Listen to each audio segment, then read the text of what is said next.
शक की दीवार। रीमा और अमन की शादी को 5 साल हो चुके थे।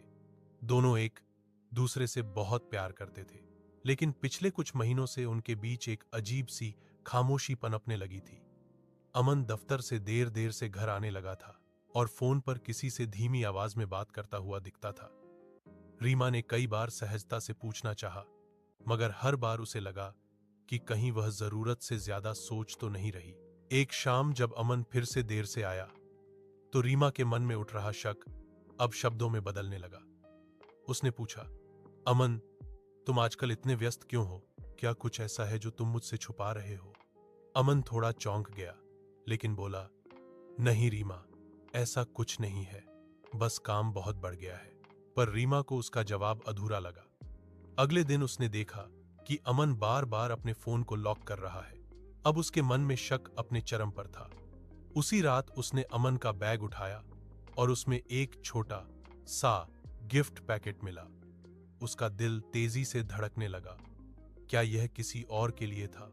अगली सुबह उसने गिफ्ट अमन के सामने रख दिया और पूछा, क्या तुम किसी और के लिए खरीद रहे थे ये? अमन कुछ पल चुप रहा, फिर मुस्कुराते हुए बोला, हाँ, किसी और के लिए, लेकिन वो कोई तुम ही हो। रीमा हक्की बक्की रह गई। अमन ने समझाया, मैं प्रमोशन की तैयारी कर रहा था, इसलिए देर हो रही थी, और यह गिफ्ट हमारी सालगिरह के लिए था। फोन पर मैं अपनी बहन से बात कर रहा था कि सरप्राइज कैसे प्लान करूं। रीमा की आंखें नम हो गईं। उसने धीमे से कहा, मुझे तुम पर शक नहीं करना चाहिए था, बस डर लगने लगा था कि कहीं मैं तुम्हें खो न दूं। अमन ने उसका हाथ थामकर कहा, रीमा, शक प्यार को कमजोर करता है और भरोसा उसे मजबूत। अगली बार बातें छुपाना नहीं, बस सीधे पूछ लेना।